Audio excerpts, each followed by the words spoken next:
3 years ago, it was May 2008, I was at GLC in San Francisco.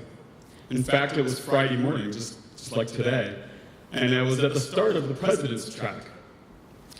Now, a number of us had been out drinking the night before, and I think the facilitator picked up on that.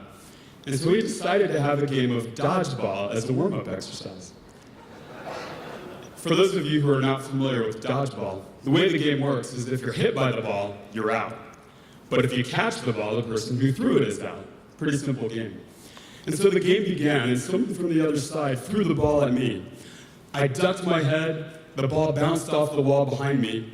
I picked it up and I ran forward and I threw the ball at the guy who had thrown it at me. Unfortunately, I never saw whether I hit him or not, because the next thing I knew, I felt an excruciating pain in the left side of my upper body. I had no idea what had hit me, but I basically continued running after throwing the ball, literally ran through the doors and into the hallway outside the room. And after a few minutes to catch my breath and collect myself, I realized nothing had hit me, but it felt like I had broken some ribs. The pain didn't go away. Well, fortunately for me, it didn't get any worse either. And so I decided I'm game, I'm gonna go back and finish out GLC. So after GLC was done the next day, I went to the emergency room, and I told the emergency room doctor what had happened. I said, I think I might have broken a rib. And he looked at me like there was something wrong with me. He said, there's no way you broke a rib without any physical contact. Well, not wanting to take no for an answer, I said, well, can you please give me a chest x-ray just to be sure? Finally, he agreed to do the x-rays. Well, a half hour later, when that doctor came back in the room, he had a very surprised look on his face. Not only had I broken one rib, I had broken 3. So that struck me as a bit odd that I broke 3 ribs without any physical contact. And so I contacted my doctor to see if I could get some tests to see if there was something wrong with me.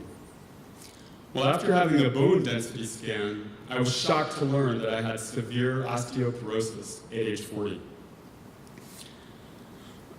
I really didn't know what to do next. I felt very lost. But then I remembered, I'm a part of EO. And so I reached out to the health network. I sent messages to other EO members and got responses on the member-to-member exchange. And I even got some valuable experience sharing from my own forum.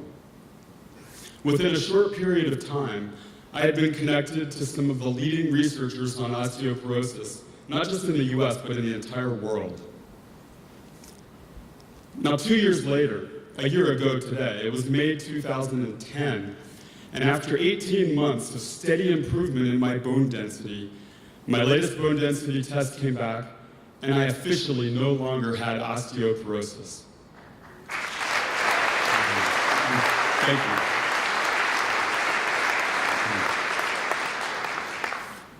The difference between lying awake at night, wondering what bone in my body I would break next, and what that would mean to my life, versus now, being able to help my wife, Nicole, carry in the groceries, being able to pursue my passions of skiing and car racing, and most importantly, being able to pick up and hold my 27-pound, 2-year-old baby daughter.